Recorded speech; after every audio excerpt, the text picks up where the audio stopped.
Started. Kia ora koutou, everyone. Welcome to the Otago Energy Research Centre seminar series. Today our speaker is Eric Pyle. Eric is the Director of Public Affairs and Policy at SolarZero.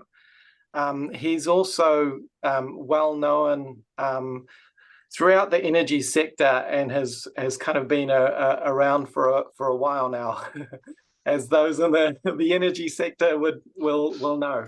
So he kind of really needs no introduction for all of us. So Eric today is going to talk about how distributed energy, such as solar and batteries, can provide an element of resilience in the energy system. So Eric's going to talk for about 40 minutes, and then we'll have questions afterwards. But Eric has kindly agreed to answer any questions that you have as we go along. So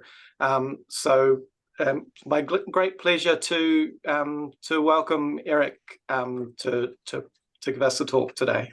Thank you. Many thanks, Michael, and thank you all for being on the call and listening. I was just wondering, in terms of questions, if you do sort of put them in the chat, and then Michael, do you want to sort of stop and say, hey, hang on, that's a question that's relevant to be answered now? If you could sort of perhaps moderate, would that work? Yeah, sure. And we could also save it for later, at the end, yeah. But I'll make there's nothing worse than not understanding what's being said as the presenter goes through and then having to pick that up at the end. So very happy to take questions on the way through. And like I say, thank you all very much for attending and listening to hopefully the great story. Hopefully you'll agree it's a great story. We think it's a great story as to how our systems performed in really quite a nasty event. So I'll share my screen, and I will put that into full screen mode over here, and hopefully you can all see it. Can you just confirm that, Michael? Okay. So the performance of our systems during Cyclone Gabrielle, that's really what I'll be running through today. I'll start with a little bit about who we are. Just I'm sure many of you have heard this before, but there will be some on the call who haven't. And then we'll get into what actually happened during Cyclone Gabrielle to our systems. SolarZero runs one of the largest virtual power plants in the Asia Pacific region. We think it's the third largest in the world. It's actually reasonably hard to get good hard data on what is a VPP and definitions and all of that sort of stuff, but seems about right. We've got 11,500 systems that we monitor closely, and I'll touch more on that further down. Some of the things that we've done is through a partnership with Transpower, we are actually in the reserves market, providing batteries that leap into life very quickly when there's a glitch in the power system. A moment of bragging, we won the Energy Excellence Award this year for innovation, so we're very pleased about that. First time we've entered the awards. We've got two non-network solutions underway, one in Upper Clutha and one in Coromandel, and the aim there is to, in Upper Clutha, defer a network upgrade, and in Coromandel provide contingent response. As I said, we've got 11,500 systems, which I updated just before this presentation. I haven't updated the megawatts and the megawatt hours. So we're probably around the 40 megawatts and probably around the 60, 65 megawatt hours. I have to update those figures every month at the moment because we're doing around sort of 400-ish installs per month in New Zealand. Our target is to get to about 100,000 systems by 2030. That'll give us a peaker plant of around 400 megawatts, a gigawatt hour of storage, and hot water. And that's an interesting one because hot water is something we really focus on in New Zealand. SolarZero House is worth 10 hot water cylinders in terms of average peak and average change that we could make to the power system. So very much more significant than hot water. Okay, so the SolarZero platform, what is it? it's we're a bit different, I guess, to many other solar companies in that what we're about is trying to create a much better power system, and it's about how the technology, communities, finance, and all that smart communication, because we monitor our systems constantly, can be brought together really with the aim of supporting the energy transition in New Zealand and the electrification of the economy. So we're not about disruption. It's a word I discourage us to use internally and externally. It's about how we can make a contribution alongside everybody else to a better power system. As I said, happy to take any questions on the way through, including challenges as to whether people agree with these ideas. Those of you who know me, I am sounding a bit nasally. I've got a bit of a cold today, so my apologies for that. Nationally, we are pretty much throughout the urban areas of New Zealand, with some exceptions around the West Coast and Molly in the part of the world that you're in at the moment with Invercargill. We are flat across the deprivation index, and we're pretty proud of that in terms of the environmental, social, goals and so on. A challenge that Sir Stephen Tyndall, one of our early investors, laid down was that this type of technology should be available to the masses, not the elite. If it's only available to the elite, that leads to sort of political and policy issues. And so the green line there is, the dark green line is when we were selling systems for cash, or it actually looks black on this one. The light green line, or the olive color, is the solarZero financial model. And you can see that we are absolutely flat across the deprivation index. We've got a number of systems into the likes of South Auckland, Flaxmere, Hastings area, and so on, which, as I said, we're very proud of that in terms of the ESG stuff. This is our technology. We really try to standardize. So we've got a standard inverter, all the switchgear, all of this is sort of pre-wired and very much a plug and play to try and make the installation process as simple as possible. And underneath we have the battery modules, and we can actually put 4 modules there for houses that really want a heap of backup and resilience and that sort of stuff. The monitoring and the data are really critical to us, and we monitor these systems constantly, make sure they're operating, all the software updates are over the air, and so on. Moving on to the resilience and the Cyclone Gabrielle thing. Our inverters, they island, and they're a hybrid inverter, so when the power goes out, they detect that and within milliseconds flip across to providing backup power. Now, we don't provide power to the whole house because that would drain the battery pretty quick if you turn the cooktop on and the oven and everything else. So we work with customers to identify which circuits in the house they want to have backup power. And we also put controls on those circuits so that there's not a huge draw. The household doesn't go around and plug absolutely everything that they can into those few circuits. Typically, what customers want is lights, fridge, freezer, and communications in terms of the backup. And when the sun comes out after the storm's gone through, the battery charges up from the solar. And as I'll talk about in a couple of slides, that's really significant in terms of the after effects of a cyclone. And here you can see the Redcliffe substation, the photo there. It was a little underwater, and that was a pretty major event for the Hawke's Bay. I was on a call a few weeks ago now, with the resilience group that's chaired out of Auckland Uni. And what I didn't realize was that if Cyclone Gabrielle had hung around for a little bit longer, and it probably would have not been too many hours, some of the transmission towers might have started to come down, because the landscape itself was starting to move. And they lost 1 or 2 transmission towers, I think, in rivers. But they didn't lose any on the land, but they were getting pretty worried. Transpower was getting pretty worried that they might actually lose some transmission towers because of the stability issues, the land stability issues. Or sorry, they discovered that afterwards when they went and checked things out. So it's a very big event. We had a third of our North Island customers were impacted by Cyclone Gabrielle. When we say impacted, they lost grid power. And that's about, at the time, that was about 2,700, nearly 3,000 customers. And it varied around the region. Napier Hastings, it was pretty high. Coromandel was pretty much 100% of our customers lost power. Gisborne, it was very high. And of course, what we consider to be Gisborne region versus Gisborne City, etc. But we saw some very high levels of customers, or percentage of customers, who lost power. And you can see the percentages on the side there. The average outage was 20 hours, so just under a day. And in Hawke's Bay, it was a lot longer. It was about 50 hours that the grid power was down.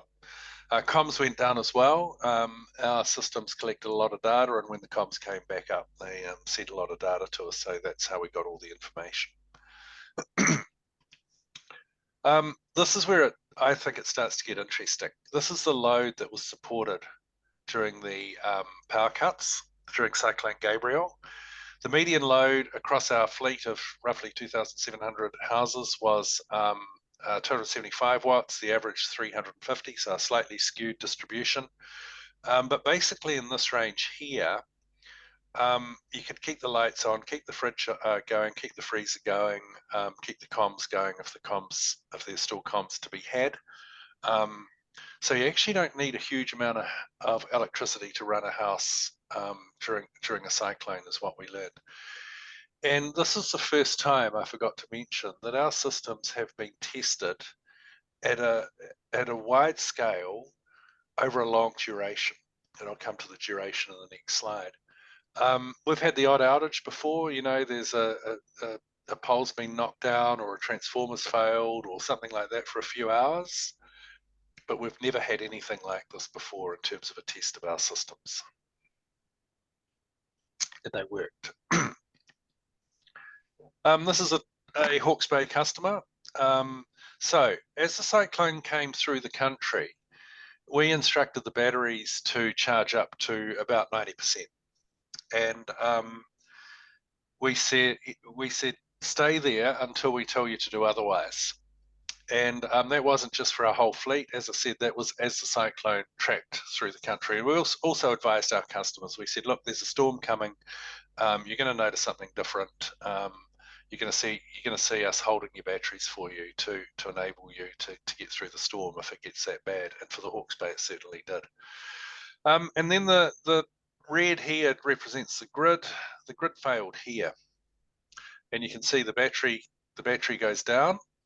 And then the next day, the solar comes up after the cyclone's gone through, and up goes the battery again. Comes down, up again, down. Used a lot of power that day, and then it was a bit of a cloudy day by the looks of things here. The battery didn't fully charge up, but it didn't run out either.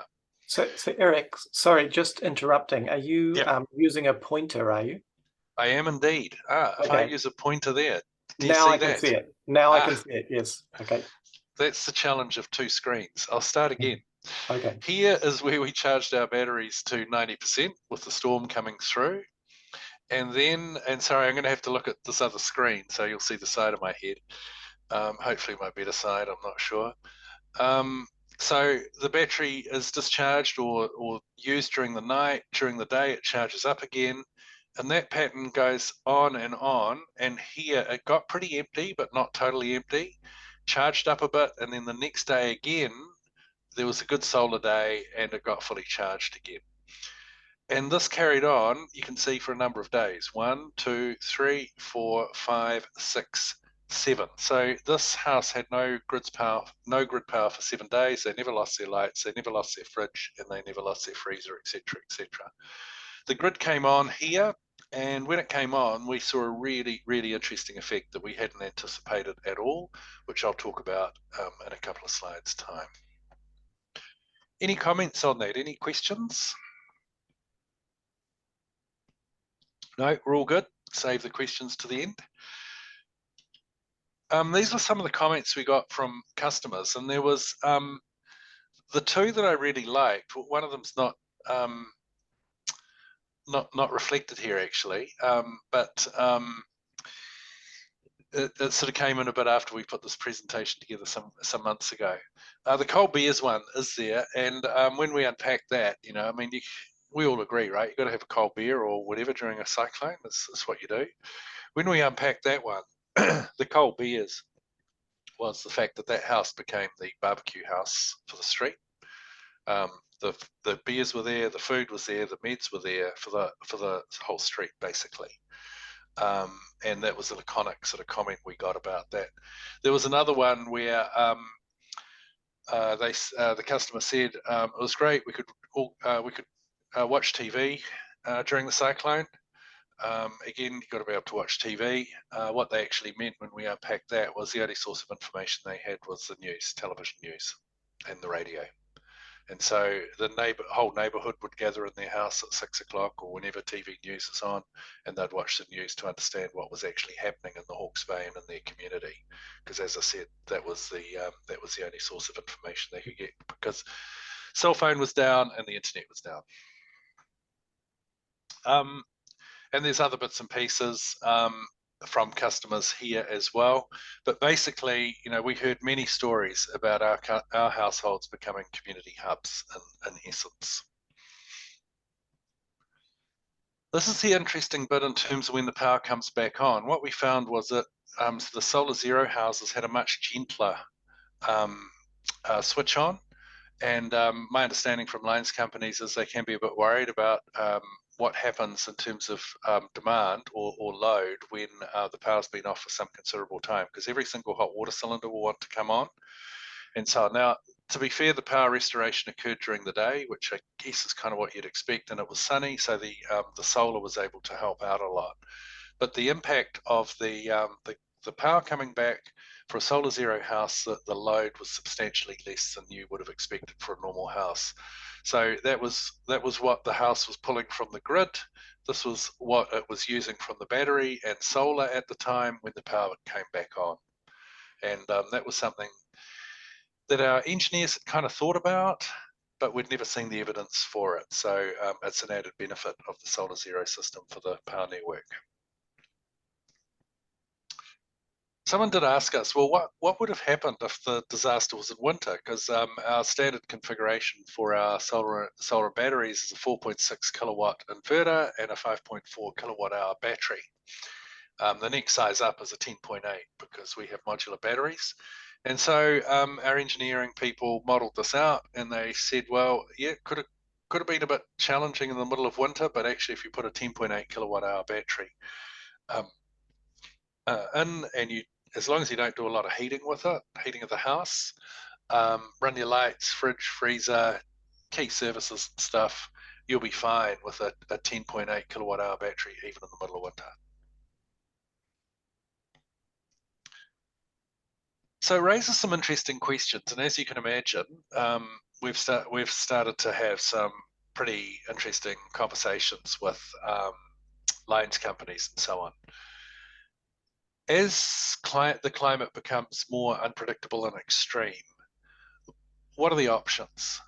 Do we, as a country, spend more money hardening up our networks? Could be expensive. Do we encourage the uptake of solar and batteries so that we know that communities have kind of resilience during these big events? And in reality, after talking to MB and a number of other sort of agencies and so on, it's going to be a combination of both. It's not going to be one or the other. It'll be horses for courses and getting the right kind of solution into the right place. Started some discussions with the Commerce Commission and lines companies as well. SAIDI and SAFE, they're key measures for people on the call who don't know what they are of network reliability. I won't go into the detail. But currently they're very high, determined at a very high level. And one of the suggestions from lines companies is could they start to look at SAIDI and SAFE at a much finer grained level, which would enable the benefits of solar and batteries to be seen. And should they be rewarded, households with or lines companies be rewarded for having more solar and batteries in areas that are hard to maintain resilience? However, having said that, would we have picked that the Hawke's Bay as a whole was going to be an area that it's hard to maintain resilience. In some parts of the country, could resilience be considered as a non-network solution? Could we work with lines companies to encourage the uptake of solar and batteries in particular parts of networks where it's really hard to maintain the power? And we've had some really interesting conversations with lines companies about that, about how they would respond and think about communities and getting the power back on if they knew that that community had a higher level of resilience than they otherwise did. And then also talk, what are all the levers that we can use to get the sort of optimal outcomes? And of course, all of this is new technology. It's stuff that the industry hasn't really got a lot of experience with. We're one of the biggest players in the market. And as someone said to me the other day, you've only got 11,500 systems, Eric. That's not very many. So we are still very much I think it's a lot actually, but we are still very much on the learning curve, at the base level of the learning curve, really ramping up quite significantly. One of the questions I have been asked by lines companies is, well, can you actually influence what people do? And in this role, I work with marketers, and I never realised that when we go to the supermarket, we have no free choice at all. We're programmed to buy certain things by these wonderful marketing people, much to my surprise. But this is what's happened in Upper Clutha since we launched our sales and marketing strategy at about this time here in February 2020. And you can see this is a percentage of solar systems on the Cromwell GXP, and you can see that it's deviated away from the rest of New Zealand. These are all the solar systems on other GXPs. And so my belief is that this evidence shows that we actually can influence uptake of solar and battery systems with clever sales and marketing campaigns. And working with lines companies, we probably could go into particular communities and have conversations with them about resilience and see the uptake of solar and battery systems as a consequence. And these are some of the questions that have really emerged from the discussions with lines companies. Are there small groups, villages, little communities that are really hard to maintain power for? If you look at Northland, the North Power people estimate that a very significant portion of their feeders are difficult and really expensive to maintain. And we asked, particular communities where solar and batteries have a high level of penetration, would that be helpful to them? And the answer was yes. Lines companies know of these small communities that are on the other side of the hill that have got a feeder that's going to them that's really prone to, getting wiped out, slips and all the rest of it. So some quite interesting conversations there. Is there a role for government in all of this and helping with resilience? And the government has put some money in. And certainly in discussions with how that money should be allocated, and what's the role of lines companies in this? What's the role of Māori communities, energy poverty? How do you layer all of that up to identify, areas of the country that money might be most beneficial for? Does the local lines company have a key role to play in helping identify those areas where given that there is some government money going in, it could be best be spent to benefit the whole community or particular sections of the community. So I think some quite interesting questions emerging from all of this as we work through. Another question that came up was resilience centres, and had some fascinating discussions with people who are involved in the helicoptering of diesel and fuel to keep generators going. And I said, well, look, we probably couldn't keep a whole resilience centre going with solar and batteries. It would need a lot of batteries. And they said, that doesn't matter.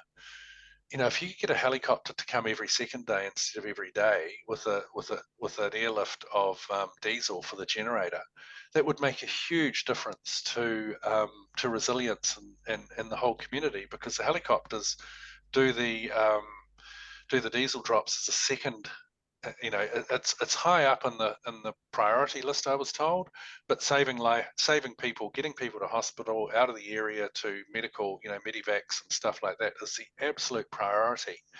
And so sometimes they would miss the fuel drop and the diesel generator would fall silent because they just didn't have enough helicopters on the ground and so on. And so anything that could spin that diesel out for an extra day or two was going to be valuable, I was told. So I thought, wow, that's interesting. With another lines companies, we had a detailed discussion about what is a resilient centre. And they sort of scratched their head and they said it seems to vary on the nature of the storm and where the storm comes from and how it impacts the community.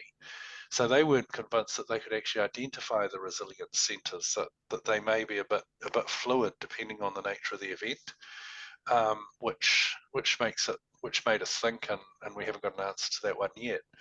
And we also asked, is it the sports centres, is it the marae, the schools? In Christchurch, we were told after the Christchurch earthquake, schools were a key gathering point. In the far north, we're told that marae are a key gathering point. And as I said, we had some pretty detailed discussions, or have had, about how energy is supplied to these centres and what the needs are. Like, they need quite a lot of hot water because everybody turns up muddy and they need to wash their hands and get clean and all that sort of stuff. And they can't have contamination go through the food. That would be very, very bad for everybody in terms of health and so on. So yeah, hot water was quite a big issue. But then heat pump hot water is pretty low electricity demand, speaking as someone who has a hot water heat pump. So we could, this is probably an area that we're going to look at with government agencies, loans companies and councils and so on in the future. What does a resilience product look like for a community centre? And, would it be modular? How could that be constructed? Because doing stuff bespoke is really difficult, because if it goes wrong, it's a bespoke thing to fix it. In the end, what we think we really need in New Zealand is some sort of standardized systems, almost like modular, that, okay, this is a small resilient centre, it gets this size of equipment, this is a larger one, it gets that size, etc. And that way we can get economies of scale and making the maintenance efficient and effective and so on. And that's pretty much it from me. And again, forgive my cold and slightly nasal tones in this presentation. Michael, over to you. Okay, thank you very much, Eric. That was really interesting. So I might just sort of start off the questions myself. So one thing I wondered about was, and I think we've had discussions about this before, Eric, could the solarZero's system be used as part of a community? So, not providing just electricity to the household, but kind of to a larger community surrounding it somehow, or the ways in which the solarZero system could work with other solarZero systems to, create a mini microgrid or something like that. Is that something that has been thought about? It's been thought about and talked about a bit. There's some reasonably significant technical challenges to overcome. Our inverters, when they see that the grid's gone down, automatically disconnect from the grid. And that's a safety issue as much as anything, because someone wants to repair the grid, the last thing they want is a bunch of inverters electrocuting them. So there's some sort of safety issues around there. Also, the inverter needs to be able to see the frequency signal from the grid. So what we haven't got our heads around is how you can make a whole microgrid, say at a small community scale or a village scale with, say, 20, maybe 50 houses. Where does that frequency signal come from? So that the inverters can all recognize that the grid is still there and supply electricity into it and all of that sort of stuff. It's not on our immediate roadmap to develop, but I think for some communities in New Zealand, I think it's a really interesting, solution, and something that should be looked at the future. I mean, I hope I'm not dodging that question, Michael, but we are at the point of saying, oh my God, this really worked for Cyclone Gabrielle, and how can we make it work better in the current sort of system that we've got before moving to saying, wow, how can we even change the paradigm further? Because as you could imagine, it's been quite a journey for us to get to where we are. Sure. Yeah, sure. So any questions from the floor? I've got some in the chat, but potentially people would like to ask them their questions themselves.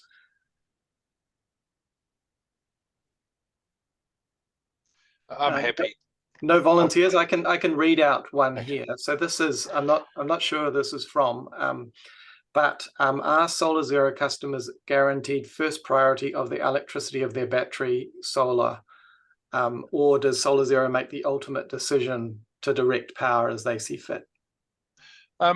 During an event, like a weather event like this, I guess we do both of those. We guarantee absolute the customers is the first priority.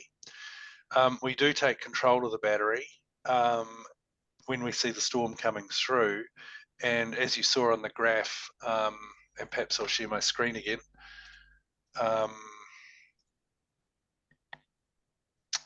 Where are we? This one here.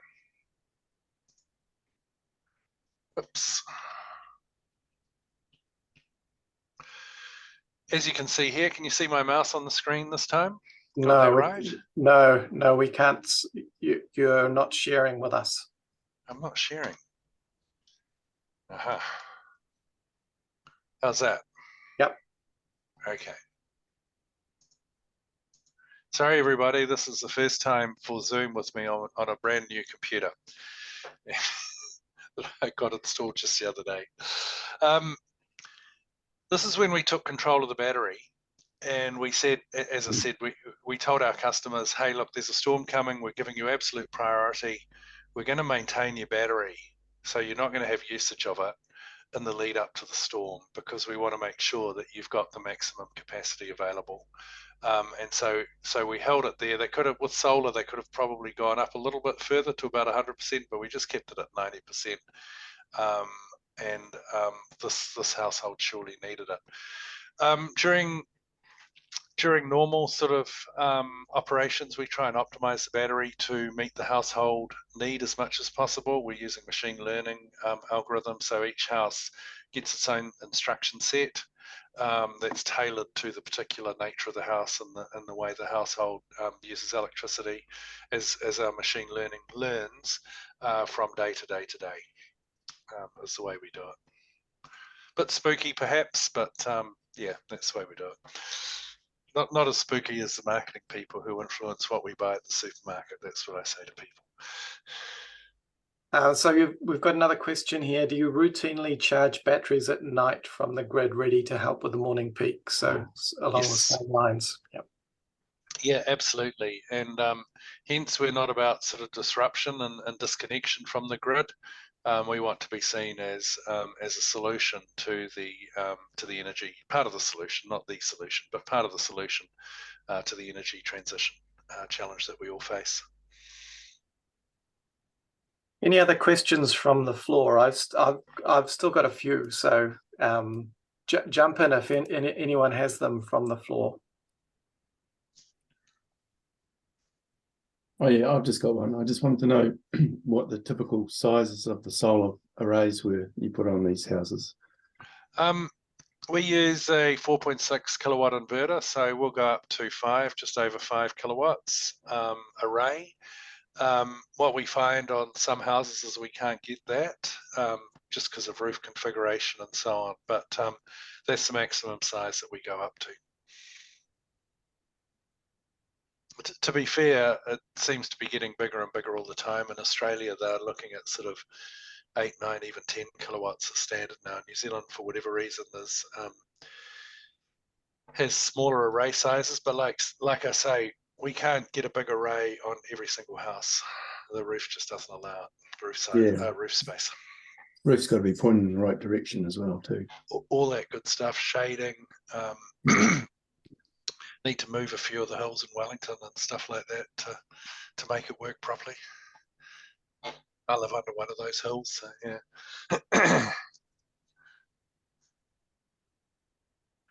Shall I, Other I'll leave it. questions?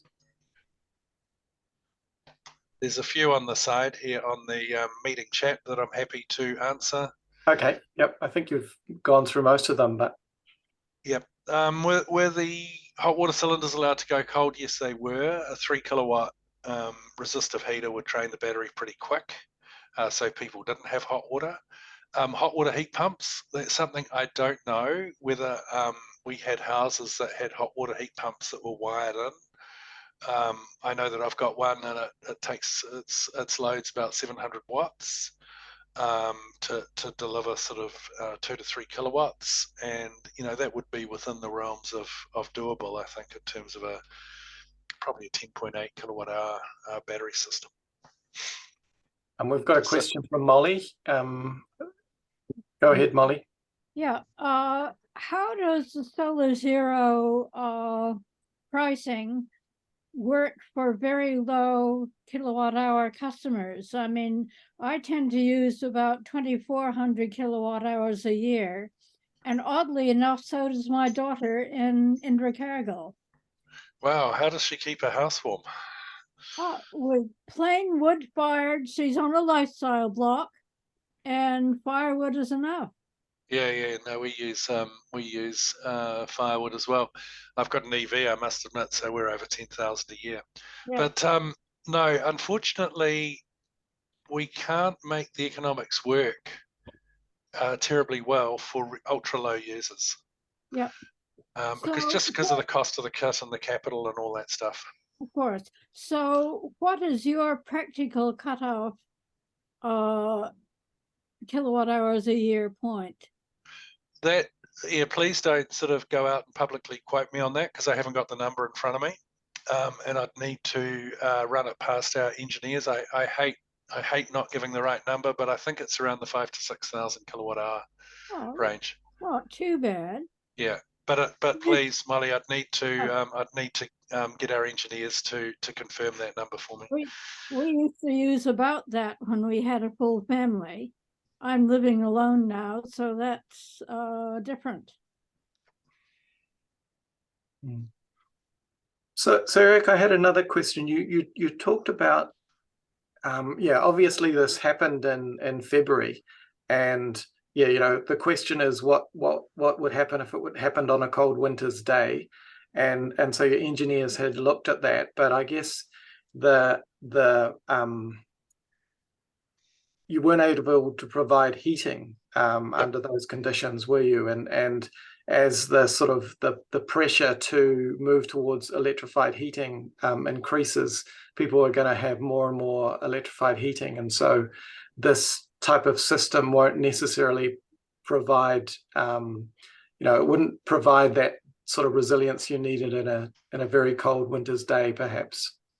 Yeah, I think that could be a challenge, and one of the things we'd like to have a look at, I think, is what does a heat pump do with a bigger battery, and what could we do in that, in terms of just keeping either at a very low level, or keeping warming the house for a few hours at a certain time.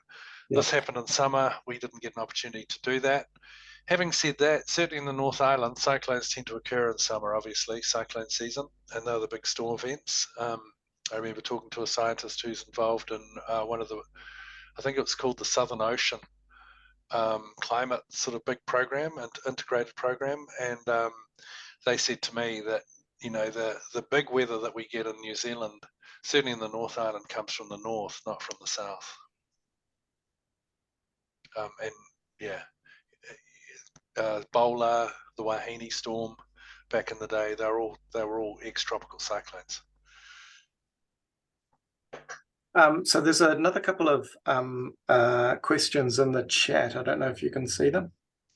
Yeah, so is solar energy effectively, sorry, I guess that's solarZero, effectively the retailer?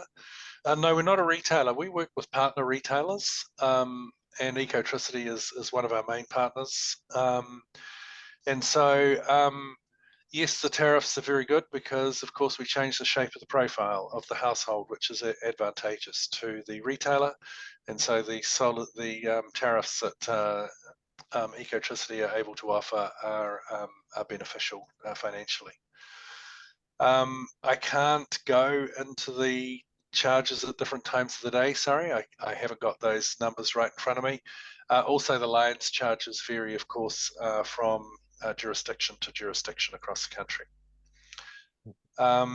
Happy to explore that more if you want, Steve. I think it was Steve Goldthorpe. Cooking in winter situation of grid outage and all electric cooking. Cooking takes a lot of power, and that's one of the things. So what happened with some of our houses in Cyclone Gabrielle? They got the barbecue out, and the solarZero's system was able to keep the fridge cold. So all the food in the street could be put into the fridge there, but the cooking was done on the barbecue. Have you seen any changes in pricing from local lines companies when you have an area with a large number of solar systems installed, i.e. who will pay for the lines? There's still a lines charge paid. What we're in discussions with lines companies and the Commerce Commission is, and this is getting off the topic of resilience really, but in areas where the network is constrained and they are faced with the choice of building more capacity into the network, can they put in place pricing regimes that encourage the uptake of solar and batteries so that they can, kick the can down the road, so to speak, and defer the network upgrade, which is of value to everybody. And that's a really interesting set of conversations we're having with lines companies and the Commerce Commission, because our systems are largely randomly distributed around New Zealand. It kind of makes sense if we can get the pricing signal to target our systems into areas where they're most needed. And that, I think, is the next stage of the sort of conversation with the electricity industry as to how we can be guided with our sales and marketing efforts into certain parts of the country. That was your question, Jen. I think I've answered. And Molly, do you work with Flick? No, we don't. Why? It's a good question. But currently we've got our main relationship with Ecotricity. And any of the gentailers? No, Ecotricity. They are, of course, affiliated with Genesis, which is a public announcement some time ago. Okay. Well, so I think we will wrap it up there, Eric. I think we've sort of slowed down on the questions, and that's been a very, very interesting talk. Lots of food for thought, really, and it seems like definitely one of the ways of the future. So thank you very much for that talk. If everyone could join me with some virtual clapping, that'd be great. And I'll see you at the next symposium. Thank you, everybody, for your questions. Thank you for listening. And yeah, this is, we're on a journey, I'll say. I don't think we've got the full set of solutions yet, but we're on a journey, and I think you'll all agree making some progress. Thank you. Thanks a lot, Eric.